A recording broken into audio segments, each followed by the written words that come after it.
I was gonna say for me, it was more the like I thought it was more like a homage to like Jennifer. Oh fuck, I don't know her last name, Esposito in Dracula 2000 when she's in the police station and she's like hovering back and Yeah. forth, becoming all sexual, and she's like, "Oh, I can see the bulge in your pants from like behind the thing." That's what I got out of it. It Oh, was okay. just like, Okay. Yeah. Oh, pick me! Oh, I know, me!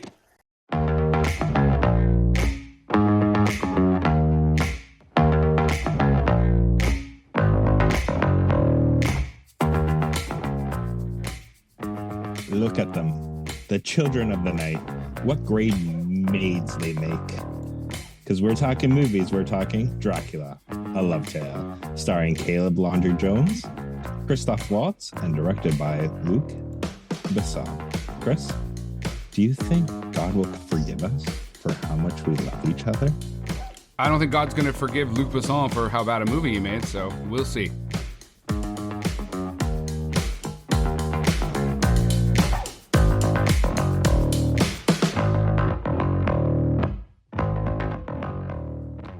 Hey, everybody, and welcome to this week's episode of How'd You Like That Movie? We're going to be talking about the new Dracula film from Luc Besson. And to help us out is a friend of the show, podcaster, film critic, Kells McNeely. She's the co-host and mixologist for Black Fawn Distos YouTube channel, which also houses her Streams and Screams review series. She can be heard as the co-host on the Murders from the Morgue podcast and has appeared as a guest on many others, including A Year in Horror, Our Bloody Obsession, Iron Horror, I Spit on Your Podcast, and Taboo Terrors. Kels has also written extensively for iHorror. For creepy crafts and cocktails, and lots of dogs and cat pics, you can track her down on her Instagram at Kels McNills, which will be in the show notes. She talks fast, drinks often, but is mostly harmless. Mostly. Hey, Kels, how's it going? Not too bad. How are you guys doing? I'm good. I'm good. I'm good. Scott, how are you? Yeah, I'm doing well. I'm doing well. Kels, Thanks for I feel having me like back, by the way. Yeah. oh yeah. You're welcome. I feel like we got to almost like update your bio because like you're going from this show to another show. Are you not? I am, yeah. So I'm doing a another sort of series with a good friend of mine who Dr. DC, who has his own podcast. He has also a show called Ghost Facers. This has won like a bunch of Canadian podcasting awards. I'm super proud of him. I know the guy since like eighth grade. So he invited me on his Patreon series to do a series called Xenodorks, where we talk about every single movie in the Alien and Predator franchises.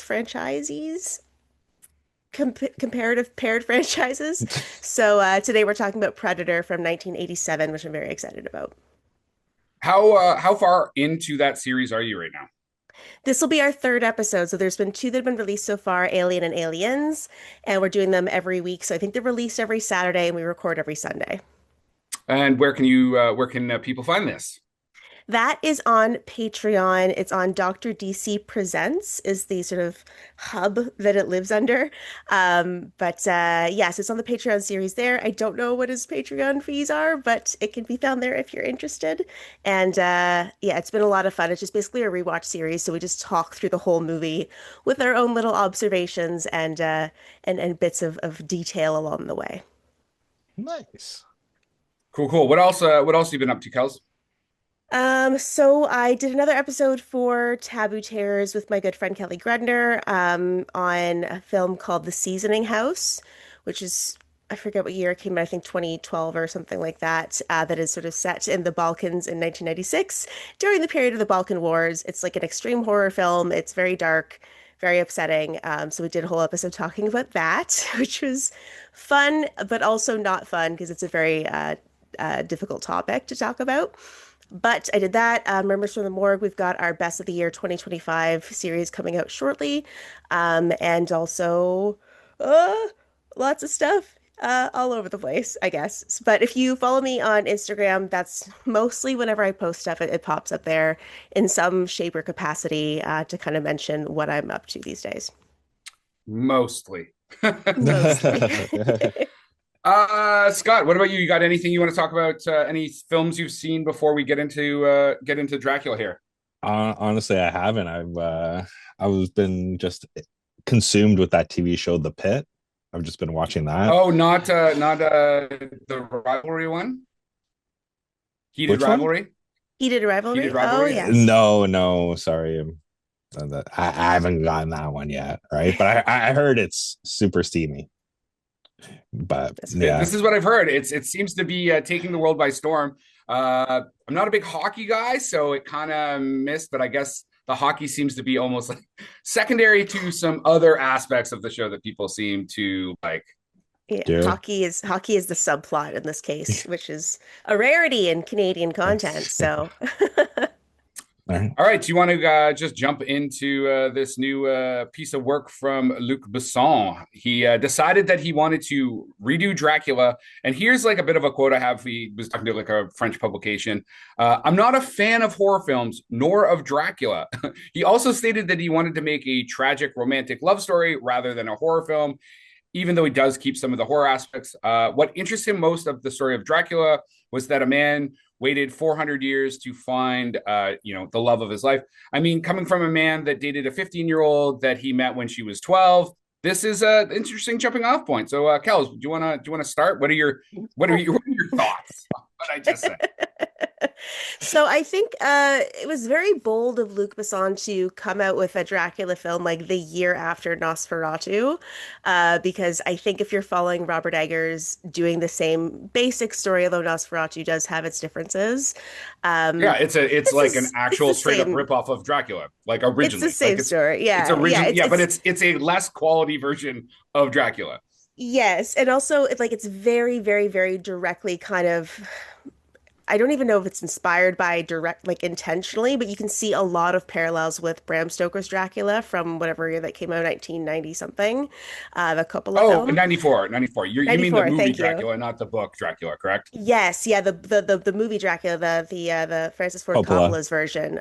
Yes, so there's a lot of like similarities, which I It's haven't 92. watched. It's 92. Sorry. 92. Keep Okay, going, perfect. Kels. So I haven't watched that one in a long time, but I was watching this with my partner, and he's a fan of Bram Stoker's Dracula, the movie, I guess, and he noticed a lot of parallels, like particularly even like the costume design, the cinematography. A lot of the shots have like very direct references to that movie. So it's kind of interesting because I understand that Luc Besson has had complaints, concerns, questions before of plagiarism in his films. Well, even I this know film, that even this, this film has a plagiarism allegation against Nosferatu for Nosferatu from Nosferatu, because one of the posters uses like the negative white space as a set of fangs, like similar to Nosferatu. So yeah, and also the perfume subplot from Perfume: The Story of a Murderer in 2006, Hunchback of Notre Dame's Gargoyles. There was a whole bunch of kind of very clear points of inspiration, shall we say, that he took from other films and kind of plugged them into this movie. So this was, I think, an interesting choice because, again, I don't feel that it was absolutely necessary, but the cast that came out for this, like, it's absolutely insane who you got involved in this film. Danny Elfman did the score for this because I was listening to it. I was like, oh, whoever did the score is like clearly taking off Danny Elfman, like Danny Elfman. He's an absolute Danny Elfman stan. Who is it? And I looked it up. I was like, oh shit, it's actually the man himself. How did he get involved in this? But yeah, I also noticed that I looked at the IMDb for it, which I always do, and there was 174 people listed under visual effects. 174. That's a crazy amount of people working on visual effects for this film. So yeah, I don't know. I have a lot of thoughts. I think like the big thing for me that I kind of walked away from with this movie was like, I feel like they kind of did Dracula dirty in this. Like, I don't think he was like that much of a threat for them to be like, we know that you're chasing happiness. You found the love of your life. You guys are clearly like together emotionally and mentally and physically, and you're totally fine with this. It is affecting absolutely nobody else, but you still have to die. Like that was a little rude for me. I was like, I feel bad for our buddy Dracula in this case. well, and so on that point, so okay, listen, everybody, there's going to be some spoilers in here. It's the Yes. fucking Dracula story. Like, let's just be honest. This is pretty much Dracula in some form. If you Yeah. don't know that story, it's from like 1864. I don't know how to fucking help you here. So Yeah. we're going to just talk about this movie. So just be forewarned, because I do want to talk about that aspect. Because see, in Coppola's Bram Stoker's Dracula, which is very much like the novel, it's very much like the novel. the killing of Dracula is actually done by a very small group of people that are directly being affected by Dracula, right? Like Jonathan Harker and obviously Van Helsing and stuff, but like it's this small group. So that makes more sense because you're like, you've stolen Mina, and so now we're going to go kill you, Dracula. Obviously, Van Helsing has been hunting him. In this, you have like either the Romanian army or the French army, my language isn't that great, showing up and all this. So that lends more weight to what you're saying, where it's like, I get why like a small group of people directly affected by Dracula want to go kill Dracula, but why is like a national military showing up to kill fucking Dracula? Because he's not, because again, in this, he's not shown as being as monstrous as well, right? Although he does kill an entire convent of nuns. So, but I mean, that's he had a goal in mind for that case. It was like a very particular, he's like, I just need to get young and hot again, so I got to drink a whole lot of blood. I don't know. But I agree. I feel like he hadn't really turned anybody or attacked anybody in like hundreds of years. The other character that we kind of encounter, whose name is escaping me at this immediate moment, Maria. Which one?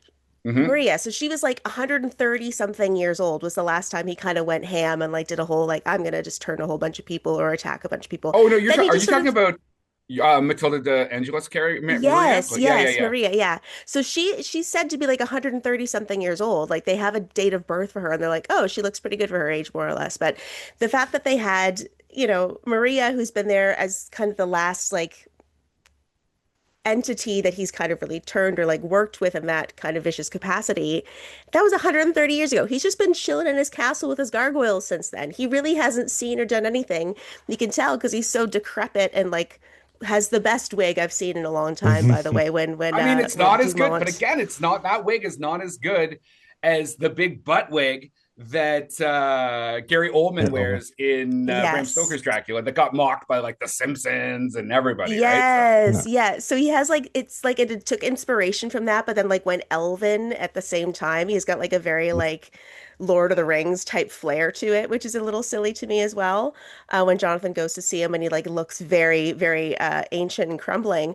And then that's kind of his jumping off point is like finding out that Jonathan is engaged to this woman, Mina, who looks exactly like his Elisabetta. And he decides he's got to go track her down, which fair. But again, when he meets her, it's really the only person affected by all this is Jonathan. And I'm going to be honest, for Elisabetta, after meeting, Vlad or Dracula, whatever you want to call him, having this very brief but very like passionate love affair with him and remembering all this connection that they used to have, watching him go absolute like ham and kill a whole bunch of people to try and stay with her, to have that and then go back to Jonathan, I don't think he's going to really stack up very well in that relationship. I don't think she's going to be running back into his arms anytime soon, especially after she's like, you killed this man who I loved more than life itself. And now I got to go back to this guy? Absolutely not. So the whole thing. Imagine doing all that and then your partner's just like, yeah, this isn't working. And you're like, but I killed, the demon for you. And she's like, yeah, I didn't want you to do that, man. I didn't ask you to do that. On the topic, just before I kick it over to Scott for you guys so that, he can pretend like he's part of the show. I'm just joking, Scott. On the topic, though, of like, kind of plagiarism, the opening scene of this when we're still back in like the 1400s or whatever, and they're having a bit of like a romp in the bed, there's an overhead shot of like the covers kind of like being tightly pulled against the bodies, which is very reminiscent of when Keanu Reeves' Jonathan Harker character in Bram Stoker's Dracula is being, coerced by the succubus vampires of Dracula. Like the way the fabric is pulled across the bodies and stuff like this. I was like, okay, like we're just doing our version of Coppola's Dracula here. This is what's happening. Yes, I am. I do want to talk more about some inconsistencies, but I want to let you jump in here, Scott. Thank you. Thank you. I won't take long in my 2 minutes to be able to talk. So I found this movie absurd, but just absurd in like a fun way. Like this to me was just like a love letter to the 90s. Like having the creation of Axe body spray, like watching the origin right? And you're like, fuck, I remember those commercials, just spray on and the women fell all over you, right? Having the Indiana Jones and the Temple of Doom like subplot that I didn't even know was a subplot till like 3 minutes before the end credits. And then like I know you guys were saying like the plagiarism of Hunchback of Notre Dame, the gargoyles. I got it like he just couldn't do Beauty and the Beast, but that like final battle was literally like the final battle of the animated Beauty and the Beast. And just like every time it like came up, I'm like, I know what he's doing, right? It's just like fucking throw your brain off and just like go on this absurd journey. Like, is it a great movie? No, but I wouldn't be surprised if this gets like a cult following in like 5-10 years from now, where people are just like, wow, this was made. Like, this is the room of Dracula. You know what? I agree with that. And I do think that like Luc Besson does action very, very well. So I absolutely agree. Like that end battle where like the gargoyles are going off and Dracula's going off with all of his sword skills. Like I was wildly impressed during that scene because I'm a huge nerd for action films. I love some good fights, like choreography. It just like tickles my brain. So yeah, having that whole like big, as you mentioned, Beauty and the Beast, all the wardrobes and candlesticks and everything are coming to play essentially with the gargoyles like going off. I thought that was a lot of fun. I really did enjoy that big battle at the end, even though the very like what follows that I was like I feel like that was unnecessary for poor Dracula.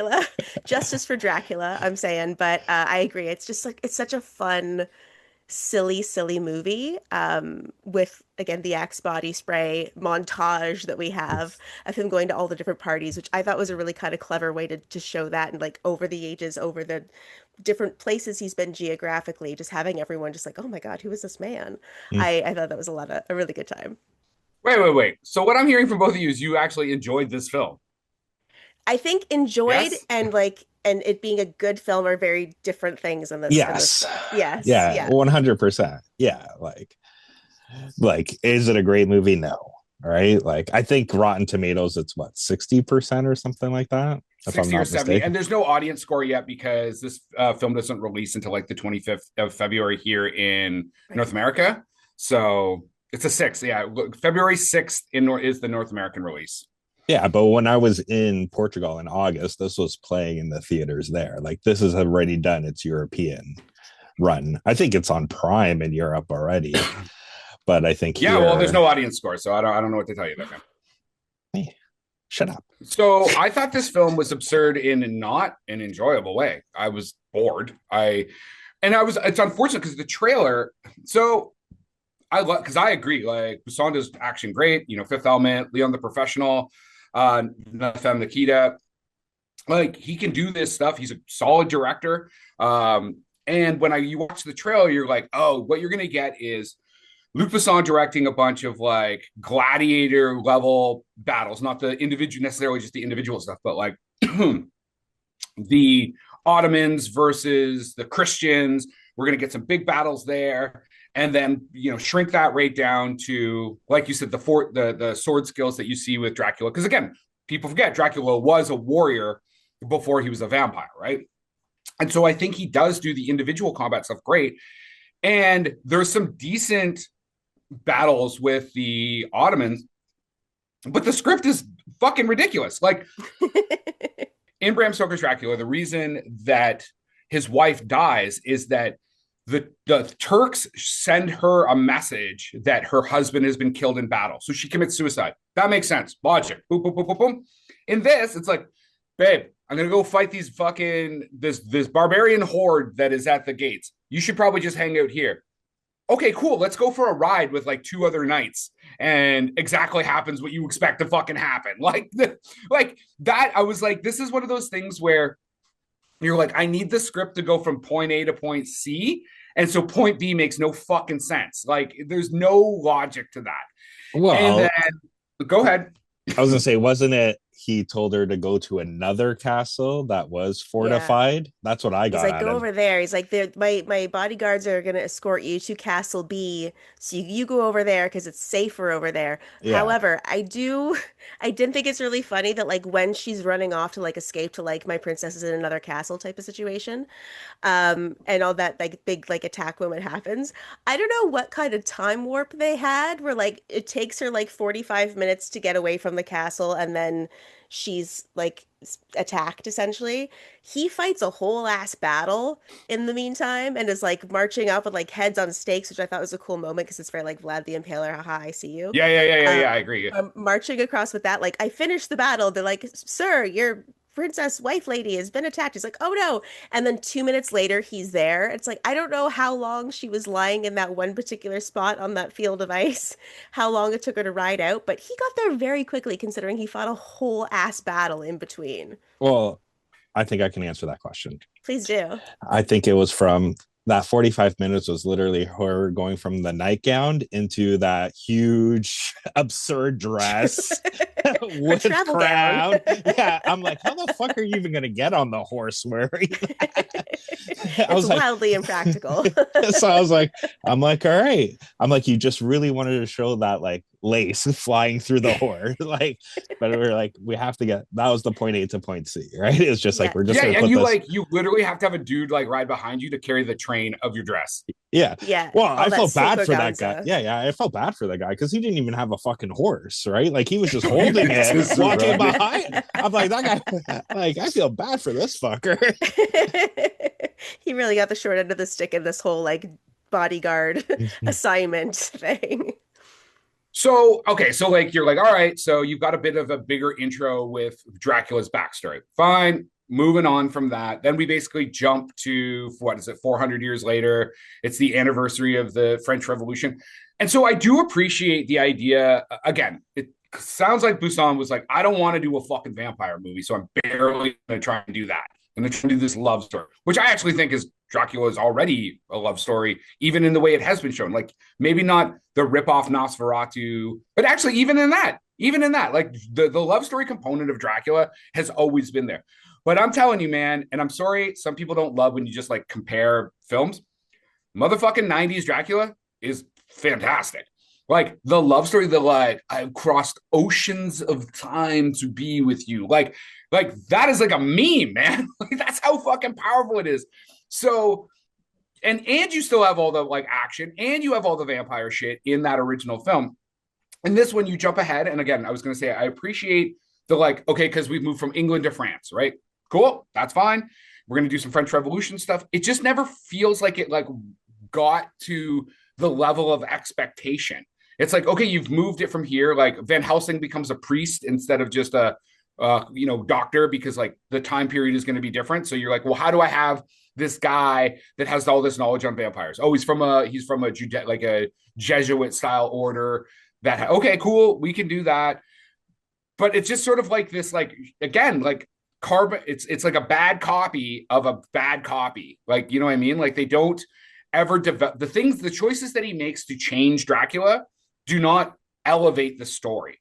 It's like this is the only film I've watched that I was like made me want to watch fucking Nosferatu. Like, and I fucking hate Nosferatu. I thought it was garbage. So anyway, what else? What do you guys think about like the whole story and set the changes like from the original vampire, the Bram Stoker's Dracula? Like Jonathan Harker is almost totally sidelined in this film. Like he's there at the beginning and he's kind of comical. Like it's almost like he's being used as comic relief. Oh Where yeah. the whole Jonathan Harker story is actually in the book.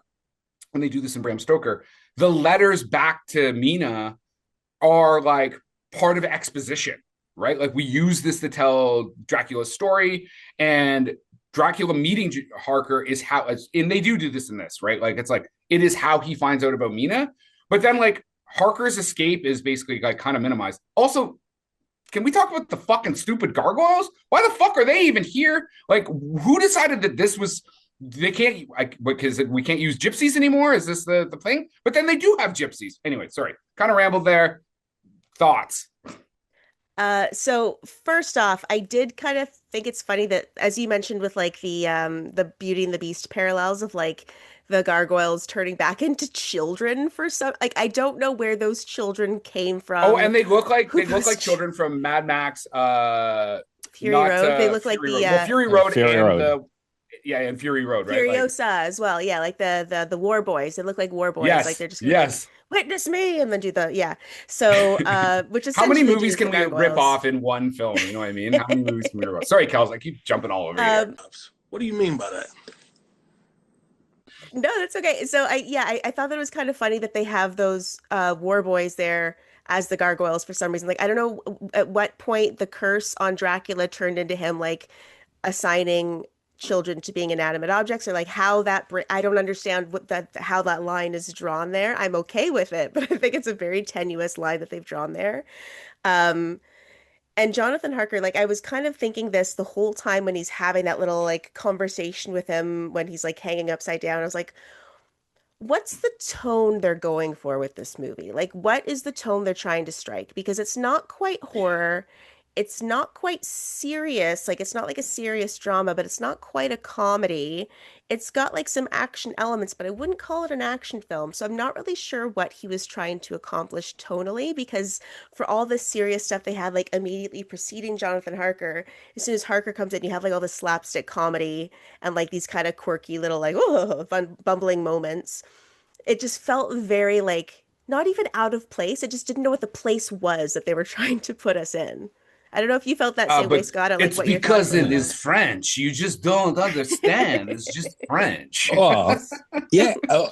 That's the thing. It could be, I don't know, it could be just like having like a European taste towards it. Because even like Dario I love that's Argento's always the out. Even like Luc Besson, like dating someone who's like a child. It's like he's French. Is We just yours? like No, no. hand wave it away. No, what I mean is like even Dario Argento's Dracula, like the 3D, right? Like it's kind of the same where it's just like just becomes absurd in like certain But he's moments. an absurdist director. All his films are very almost like art house and fucking weird. Besson isn't. Like Besson does like especially as Kels was saying like action like it's straight just like boom boom boom boom boom boom boom like linear action. Like there's no absurdity in his film. I mean, I guess Fifth Element has I was some gonna kind say, of like have you surreal seen concept. Ruby Rod. Or even the opera chick singing that was his girlfriend at Yes. the time. You're like, that Mhm. just fucking comes out of nowhere, right? Love Yeah, that but song though. but again, he can do absurdity. Okay, so Fifth Element is like comedic, and maybe it just didn't Mhm. work because kind of what we're talking about in the Fifth Element, there's comedy, there's drama, there's action, right, and there's like kind of absurd surrealism and stuff like that. But it's all working. It's all clicking at the right pace. Because it's also In all the way this, through. It's consistent. correct. And so tonally, I would say because I even as you bring this up, I'm like tonally, The Fifth Element is a serious movie with comedic elements. That's how I would put it because it's That's fairly the Fifth Element serious. is comedy. You think it's a Yeah. comedy, eh?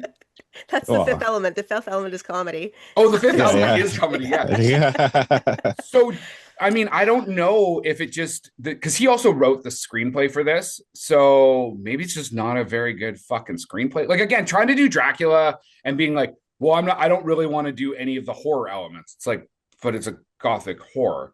And again, it's sort of like Frankenstein. Often it was they originally just tried to do the horror component, and now as we've seen other iterations of Frankenstein, we get more of the like man is the monster and all that type of stuff. And again, maybe this film just didn't work. Like he just didn't do a good job. Maybe I'm trying to find something in nothing here.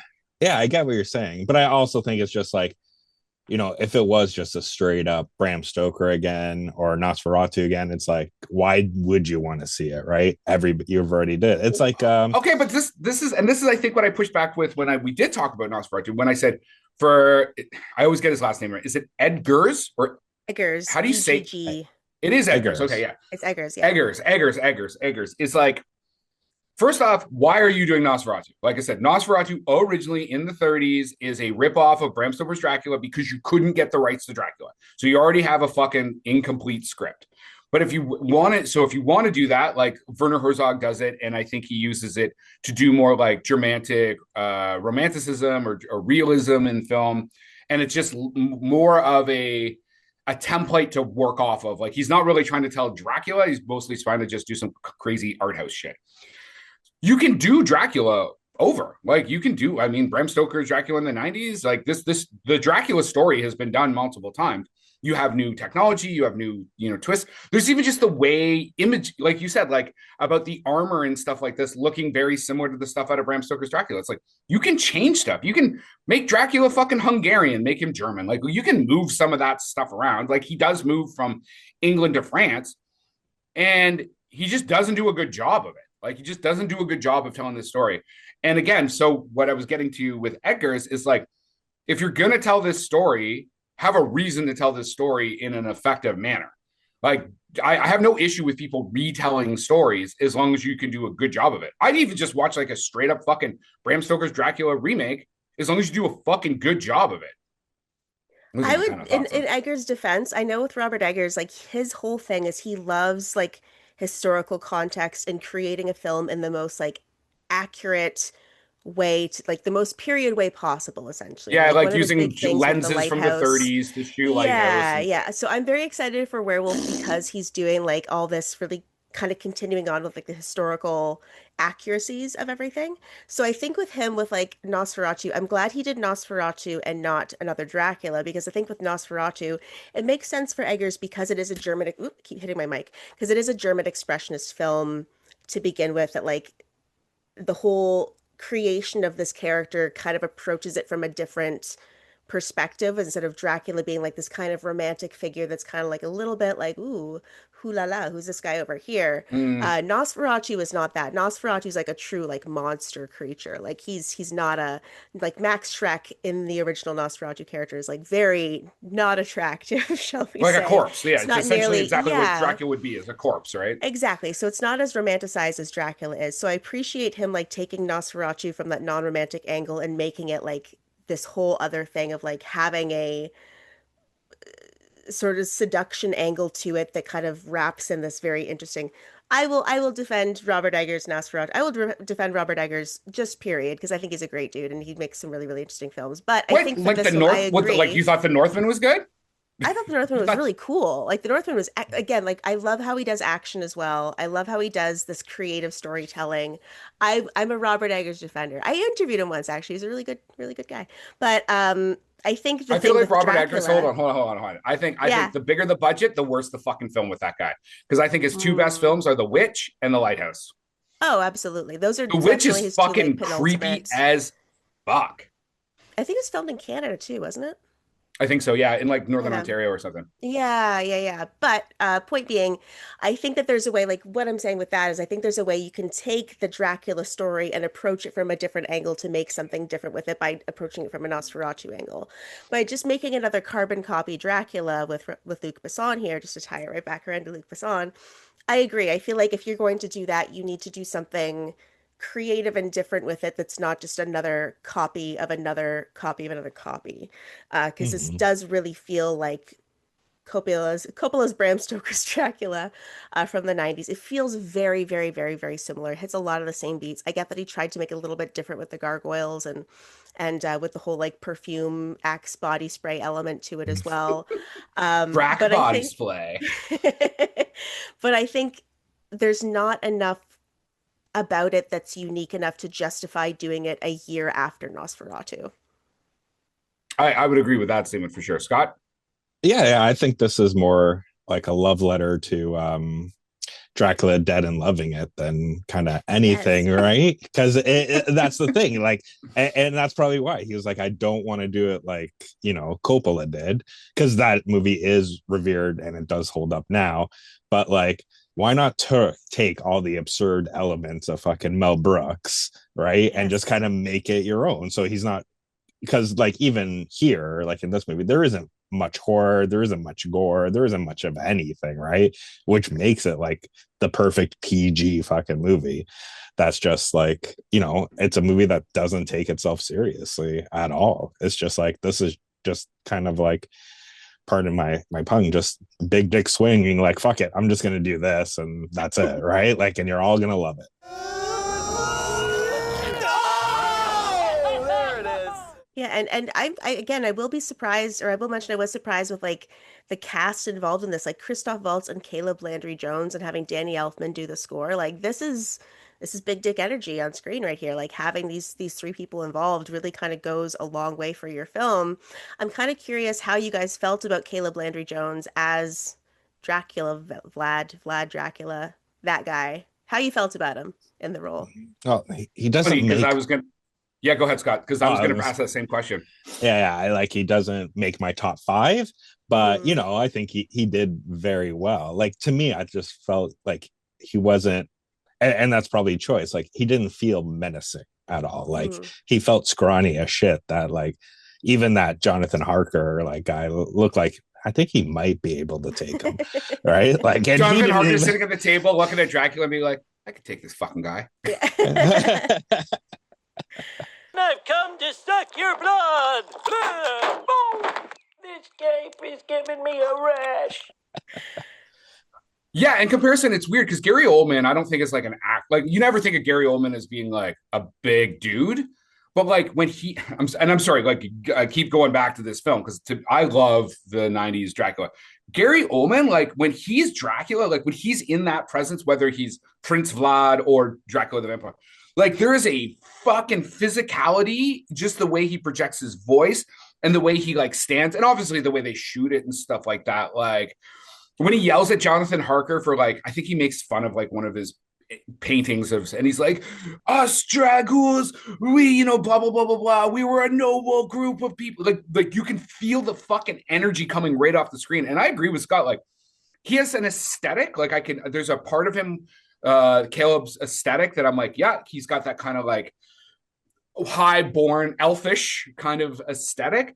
But the problem is he doesn't ever feel, as Scott said, menacing. Like, okay, so you're like Mr. Loverboy, but now you also you don't even have the magic that Dracula has. You have to use fucking perfume to like woo women. Like Dracula is just like his presence. You know what I mean? He's fuckboy Dracula. He's on Love Island. He's on Love Island just for. He's twink Dracula is what he is. Yeah, but even like except in full of cream, he's full of blood.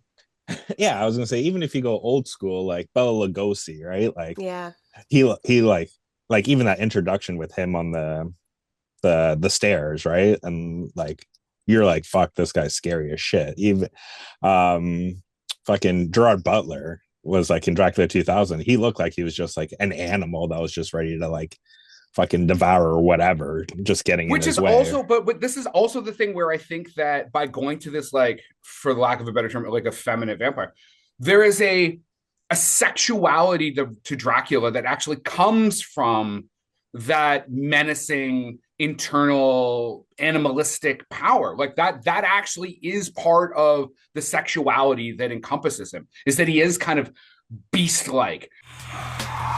See, no. See, look, why y'all got to hiss? This guy, yeah, I mean, maybe this is like woke Dracula. He's gonna like do your dishes and go down on you for 40 minutes. So, What? but only when you're on your period, so he can suck your blood. Oh my god, we're in Saltburn territory now. Fuck, Saltburn Dracula. I was gonna say, like, how you guys are saying, like he's always getting claims in terms of plagiarism. Like this Dracula seems more in line with like Interview with the Vampire, where you don't really take fucking like Brad Pitt very seriously, right? He's just like the pretty boy, or even Tom Cruise, but they have those moments where they just like go, right? And you're like, fuck, they are like vicious animals, right? But like with this movie, like this Dracula, Caleb, he never had that moment, right? Like it was just a sword play. Like even when which the sword play is dope. The sword play is dope. It's really good. Like I bought his sword play. I bought him in that. Like I would have liked more of that. Like let's do more of that. But even the fact that, and I get it, they got it. They're trying to be like, I'd never want to be away from my girlfriend, my wife here. The fact that, like, again, so go back to Gary Oldman. He's like, I'm going to go out and I'm going to go fight the Ottoman horde. So he gets on his shit and he goes. They're like, Prince, you got to go, man. Prince, you got to go. And they literally like fucking drag the guy outside. Like, please, let me just play patty cake with my fucking girlfriend some more. Hey, listen, my wife. he's blue ball Vlad, right? Like he never got to go, and that's probably why he was like, "Stay here," right?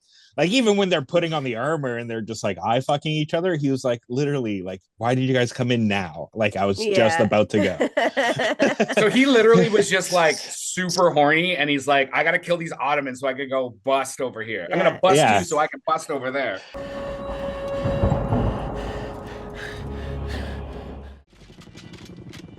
Shit. Well, He's exactly. Dracula. He's So- gooning. But I think with Caleb Landry Jones, like here's the thing: is I've seen him do imposing very well. Like in the Last Exorcism, he's so creepy and so like there's something about him that just puts you off. And same thing with him in Get Out. Like he can do that type of role And Three very, very Billboards. well. Like he can be Yeah, Three like Billboards as well. aggressive. He's great. He can be that type of like aggressive, like uncomfortable, like, oh, like I don't want to be in a room alone with this guy type of thing. So I think that like with Caleb Landry Jones as Dracula, he did kind of grow on me a little bit more throughout the film because I will say the first time I heard him talk, I was like, what? Like I couldn't wrap my head around the accent with him for a hot minute. It took a little bit of time to like get used to the fact that he was going to be talking like this through the whole movie, and that was like the choice that they were going with that voice because it does not sound like him whatsoever, which I will say like that's kudos to Caleb Landry Jones and that element for like being able to kind of do that with his voice and Because I think create he's this from like completely Texas or different something like that, character. right? Yeah, he's the Southern boy. So I think him being able to like take this voice and completely like build something different with it and will also kind of sounding very similar to the other Draculas you've heard in the past. But as he kind of went through the film and was going through the whole like perfume montage, the Axe body spray montage, I will say that like from then on was kind of where I started to accept him a little more as this kind of balance between like this guy that's just like again the fuck boy, that's just like super horny goon Dracula, um, that Wokula. just just chasing after his honey the whole time. I get that, but I don't know. I think with the sword play at the end, that kind of sold me a little bit more as well because he was very competent with that sword. He did a great job with the choreography. There was a couple moments I was like, oh, I'm pretty sure that's a stunt double because it just looked so good. But then they show his face doing it. I was like, oh no, he actually learned it. So good for him. Because I'm always very mindful of like those, in like action sequences where like you can see and you can tell the person is like a stunt guy because the hair, like you don't see the face and the hair is a little different, the body shape is a little different. There's Well, a and couple especially if moments that I they're thought, always using very specific edits, right? Like they're like, yes, like here's a medium angles and shot, like and then we cut to the action sequence, and then we cut back to the medium shot, right? So exactly. So there's a couple moments where I thought they were doing that, but then they would kind of cut back to the medium shot and you can see again like his face as he's doing it. So it's like, okay, good job, Caleb. Um, but yeah, I think he was an interesting choice for this role. I would not have picked him for this role. Just like if I had like a cast list and it was like Caleb Landry Jones is on there, I would never think like he's my Dracula. Um, but I also don't know if I'd ever think Christoph Waltz, he's my Van Helsing, essentially. Like, I don't fuck yeah, know. man! I could like considering you've got in the '92 Dracula, you've got Anthony Hopkins. Anthony Hopkins. Yeah, I mean, True. I can see Christoph Waltz as like a Van Helsing. You know Waltz? what? Like, Yeah, that's true. I think Van And also Helsing too, like, is Swiss, and he's from Vienna, right? So yeah, but I think like he also brought this kind of humor to it as well that works for me. But like it also just felt like Christoph Waltz playing Christoph Waltz. Like I didn't like see him being like, oh, uh, he's taking on this character. Like it just felt like it was just him kind of just being himself, but also like because I don't know, maybe I'm just used to seeing him in those kind of roles where he like has that like little bit of like particular levity to him. Like I think of him in like Django Unchained, it was very kind of similar to this performance a little okay, bit. so did you like him in Del Toro's Frankenstein? He plays Yes, the like rich yes, dude. yes. It took. I was like, who was he in Del Toro's Frankenstein?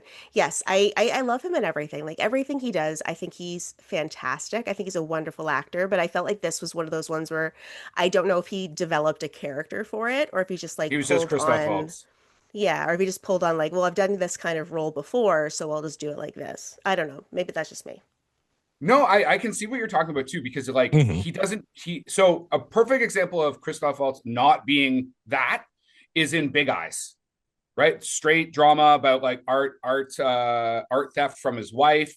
It's like based on like a real story or whatever. And so he just plays like a shitty husband, like a shitty, basically the character, I think it's Amy Adams plays his partner. He's like this like knockoff painter, like he's not as good as he thinks, but Amy Adams, under like learning how to paint, becomes like a really famous artist, and he cannot deal with that aspect, right? So that's like, but it's a great film. But he's not playing any of the Christoph Waltz kind of like cliche shit that he's just being an actor. And it's a good example to remind us that like he's actually a really just like fantastic actor. I agree with you that in this he just seems to be playing like that typical, he's playing himself. Like he's just playing himself. Like, and the fact that in Frankenstein, he does a good enough job that you forgot that he was in Frankenstein shows that he developed that character. And this one, they probably paid him for a couple days work. He showed up, he read his lines, and he was like, fucking peace, bro. Scott, I loved him in it. I thought he was a lot of fun in it. Like, I'm glad that he did the role because, again, I think he brought some humor to it that I think Luc Besson wanted in this, was like that kind of levity and that lightness to the character that I think he really wanted, especially the scenes where he's like talking with Maria in the asylum. Like, he was delightful in those scenes. Those scenes were good, actually. And yeah, go ahead. I was gonna say, but was he Christoph Waltz in those scenes? Yes, he was. So in those scenes too, the way she's playing the vampire, just talking about ripping stuff off, it very much felt like from Once Upon a Time in Hollywood. What's the actor's name? She was in The Substance. Margaret Qualley. Yeah, Margot Qualley, like the way she's playing one of Manson's girls, like like getting all like wreathy and writhy and stuff like that. I was like, I've seen this performance before, and it was on her in that movie. And again, maybe that's that's just how you're going to play. That's kind of really very sexual vampire. Girl, seriously, man, you got to get your hands up off me before I f you up. It's nasty. Creepy as f, been touching my nipple for 15 minutes. But again, I was like, are we just ripping off another fucking actor's performance here? Like, what's going on? Like, it struck me as so similar that I could like that. That's what I thought about. I don't know. Does that make any sense? Yeah. No, like for me, I was gonna say for me, it was more the like I thought it was more like a homage to like Jennifer. Oh fuck, I don't know her last name, Esposito in Dracula 2000 when she's in the police station and she's like hovering back and forth, becoming all sexual, and she's like, "Oh, I can see the bulge in your pants from like behind the thing." That's what I got out of it. Oh, it was okay. just like, Oh, pick me! Oh, I know, me! But regardless, the point being is that you guys were immediately like thinking of other performances that were similar to this. Yeah. Whereas like I had a similar feeling. I couldn't pinpoint what it felt like, but I was like, I've seen this performance before. Like I've seen this type of acting before. Though that said, I did think she was great in the role. Like every time when she was in the asylum, it felt very one note. But then as soon as she kind of got out of the asylum, was doing more like as a character, and you kind of get to see her like actually act a little bit more. I think she did a great job as the character. I think she did a wonderful job in the role. But I agree that I don't know if it was the direction from Luc Besson or if it was just the way that it was just sort of, this is how I think I'll do it. But it did kind of feel like a lot of other performances that we've seen before. Well, and as you're talking, I was thinking about the fact that like, so that's essentially the role of like Lucy, right, in Bram Stoker's Dracula, is that the advantage in the Bram Stoker's Dracula is that like the world is big in the sense that you go from Transylvania to England, but it's almost like these little set pieces, and you have a very small group of people, so you actually can develop like each one of those characters in Bram Stoker's Dracula gets developed. Right, Van Helsing, Lucy, Mina, Jonathan Harker, and so you care about them. They're three-dimensional. In all of these, even Dracula at points kind of felt kind of two-dimensional. They also take out the entire what is the ship? They actually made a film about the Demeter. Demeter. Yeah. That entire section is just like chopped right the fuck out. And so then it also felt like this film at points just felt like long, but not a lot had actually happened. Like, because I know the story, like once Dracula shows up, I'm like, oh, I know what the next story beats are.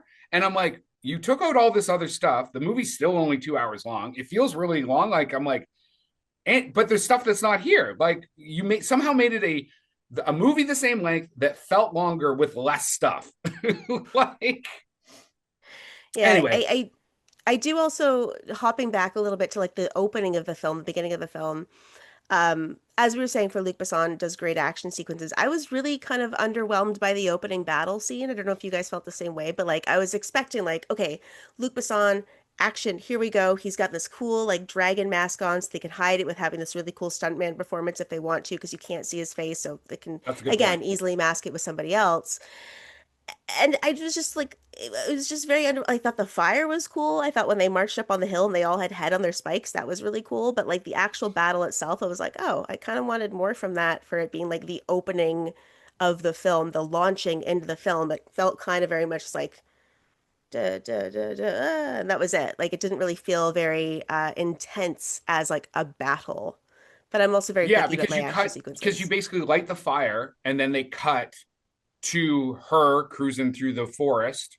And Yeah. they keep cutting back and forth, but you're not. Again, I was expecting like the opening scene to like Gladiator or something from Braveheart or something like that. It's like you've set yourself up for an epic battle sequence. Hmm. So you better fucking deliver an epic battle sequence. I did like the bear traps. I mean, I don't love watching Yeah. horses that, but I was Yeah. like, that was kind of cool. And then the buddies trying to like, poke through the snow and like some of that, like there was some decent tension there. Oh, actually, my question: did Dracula kill his wife? Absolutely he did.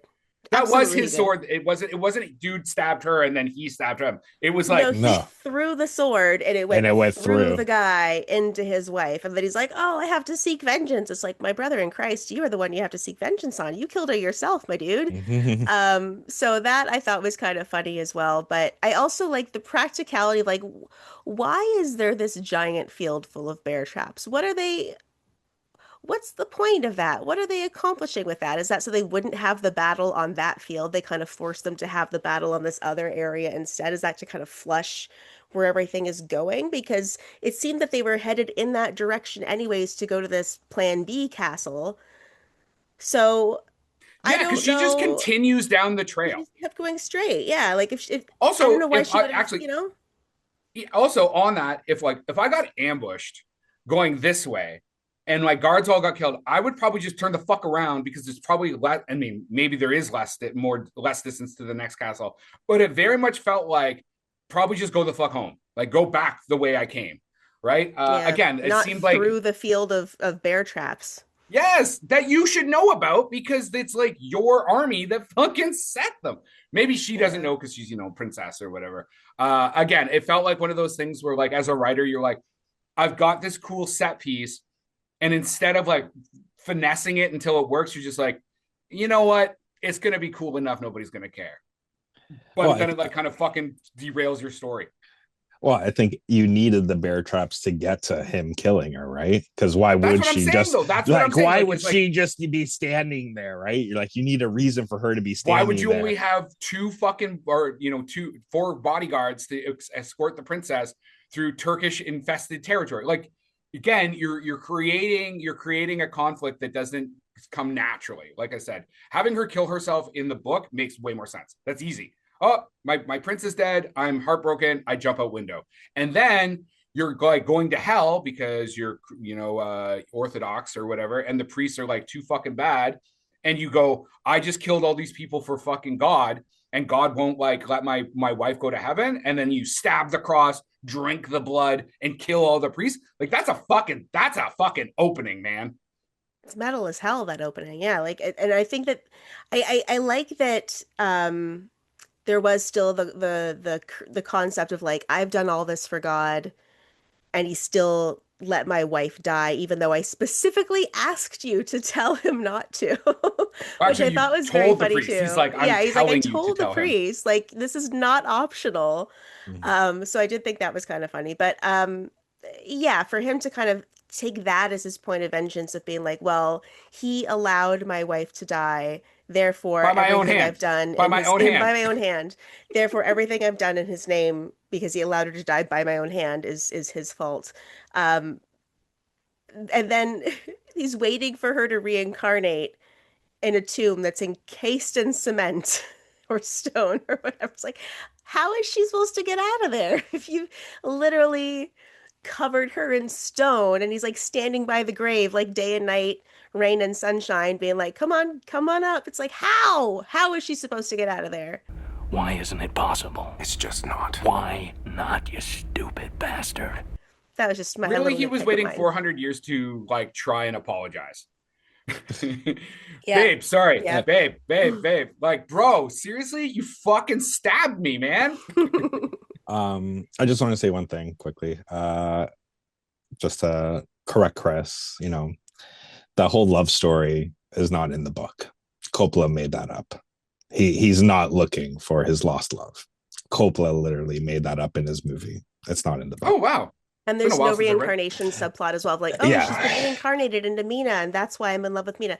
That whole thing was made up, which is also, you're right, that's 100% invented by Coppola. So when Luc Besson was like doing interviews, being like, oh, I wanted it to be more like the book originally, so I had this, da da da da da. It's like, that's not in the book though. That's in Yeah. the movie that you're ripping off, my friend. Yeah. And in the book, Dracula is just like this monstrous thing that just wants to consume and overpower women. Yeah. Well, because isn't Dracula supposed to be kind of an allegory for Vlad the Impaler. foreign invasion of England, right? Like proper Englishmen, as well as like sexually transmitted disease, right? Like it's basically the foreign hordes are coming to England and ruining our British women with their hot, sexy black hair. I don't know, like, but it's like when you like deep dig into Bram Stoker's original text, there's a lot of just like racism and like misogyny and stuff like that, I guess, right? So No. I think there's a lot of like xenophobia and a lot of like, especially like, I mean, even if you look at like the entire works of H.P. Lovecraft is like very like xenophobic also. I think it's just a lot of classic horror themes in general, like across space and time can be tied back to the idea of like there's others that we don't trust or that we're scared of coming here to attack us, and we don't like that. I was gonna say it's just par for the course in the 1800s, right? Yeah. if you're racist, are you even like writing novels? Xenophobic versus xenomorphic, right? So Yeah. do you guys have anything else you want to talk about about this film before we let Kells go? Because I know she's got to get ready for yet another show. Very popular person. No, Scott, anything? No. Okay, do you recommend the film? Should people watch it when it comes out in the theater? What do you think, Scott? This probably will be a streamer kind of thing, like if you have nothing to watch. And I think this is just getting a limited run, if I'm not mistaken here, right? Probably, So it is one that's just like, let's just throw it out there to try to recoup some of the budget, and then we'll just go to Prime or wherever it's going. Tubi or something. To be or not to be. Kells, what do you think? Should people watch the sucker anywhere, like on streaming, anything?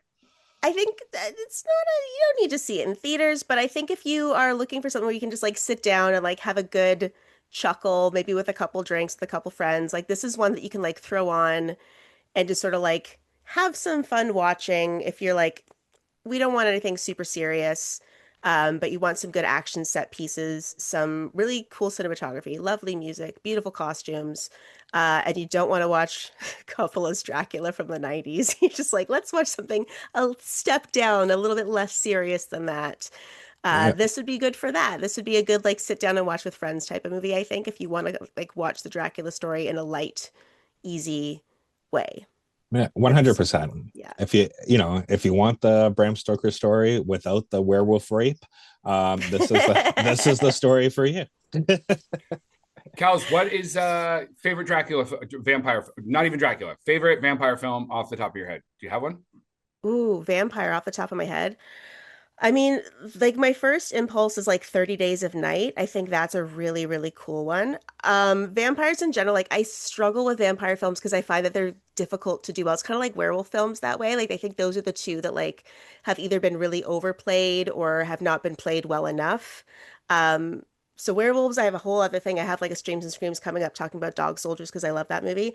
But I would say vampire movies, definitely like I think the first one that comes to mind is 30 Days of Night. Stakeland is a good one too. Not at all the Dracula story.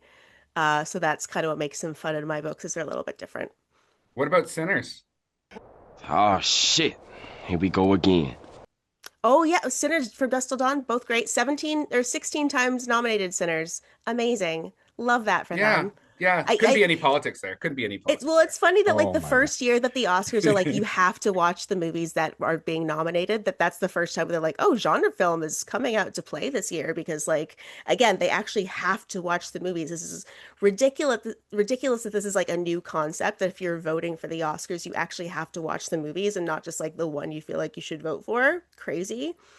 But it's interesting that the first year that they really implement that and they really like reinforce that is the year that all these genre movies are getting nominated. I love that. Yeah, again, because they often talk about like genre hasn't won since like The Silence of the Lambs or some shit Oh like yeah. that, right? So, Scott, Hereditary, favorite? like Go ahead. Toni Collette got robbed. Just had to say that for Hereditary. Just saying. Yeah, she is good in Oh. Hereditary. I don't love the third act of Hereditary, but Scott, favorite vampire movie or Uh, Dracula? Well, yeah. If we're just going vampire, I like Dusk Till Dawn. By the way, I like- Quentin Tarantino, you are the worst actor in SAG. I just want to really. Oh my God, stop. That last voyage of the Demeter that came out, that one was fucking pretty good too. It was good. I heard it got panned. I don't know. I liked it. I liked fun. it. Okay, I'm gonna have to check it out. I liked it. And then you can't go wrong with Lost Boys. You just can't go wrong with the Lost Boys. And you get Absolutely. some sexy saxophone playing. So great. So great. I about mean, you? I'm a big What's your fan. favorite? I mean, I've clearly.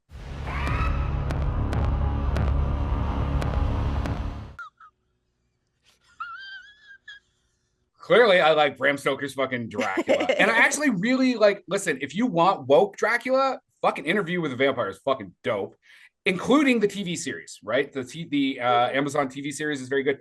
But like OG Interview with a Vampire, what is it? Rice? What's her first name? Anne Rice. Anne Rice. Anne Rice. Anne Rice, yeah. Yeah, man, it's like, I mean, if you're big into this heated rivalry thing and you want a little genre, you can watch some hockey boy love, and then you can watch some vampire boy love with some Interview with a Vampire. So that's my woke Dracula for you. Kells, thank you so much for coming out. I'm sorry I stepped all over your dialogue most of the time because, I mean, that's what I kind of do.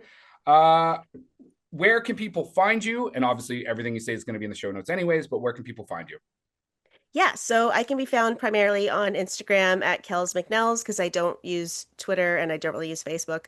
And I try to like post anytime I have an episode of something coming out, I'll either post it as a story or post it on my main page. So you can check that out or check my stuff out on Instagram primarily, and also on YouTube at Black Fawn Distro or Black Fawn Distribution. We have the whole channel there where we've got a bunch of new episodes of stuff coming out. We've got 90s Night Streams and Screams.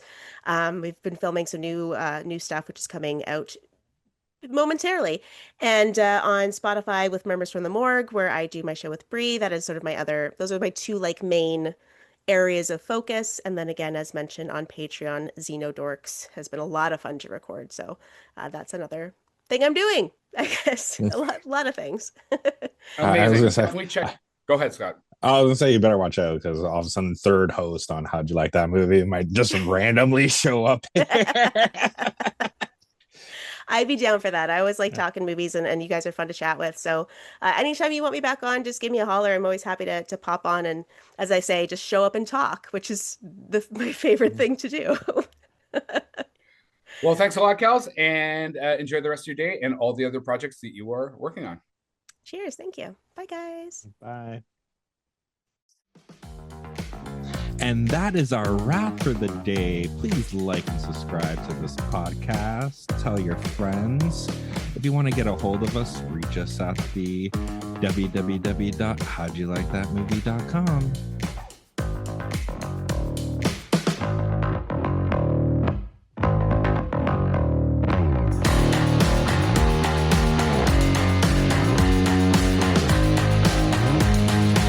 So, Scott, I mean, we got another Dracula film in the can. I just want to let everybody know it's got a 75% from the critics.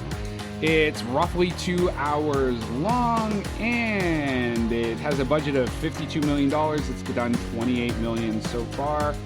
But again, we haven't done the North American release. So, do you think it's gonna recoup its fucking money or what? I don't know, but the thing that's like fucking crazy about it, if you think about it, like Coppola's Dracula had the same budget. It was literally 40 million in the 90s. Yeah, but that's a lot more money in the 90s. Yeah, You know what I that's what I mean, right? Like, so technically this is now where Coppola's movie was probably like a high budget film. This is now considered like a low budget film. 100%. And Coppola's did like 220 million at the box office or whatever, right? So, and unfortunately, Keanu Reeves has never been able to get away from his Jonathan Harker, because whatever that voice was, he was right. And I guess it was because he tried like so hard to get his accent right that he was just. I always, when I make fun of Dracula, like that Dracula, I'm always like, Count Dracula, I'm Jonathan Harker. Bill and Ted's Excellent Dracula Adventure. All right, Scott, you got anything else? All right. No, man, we're good. All right. Thank you.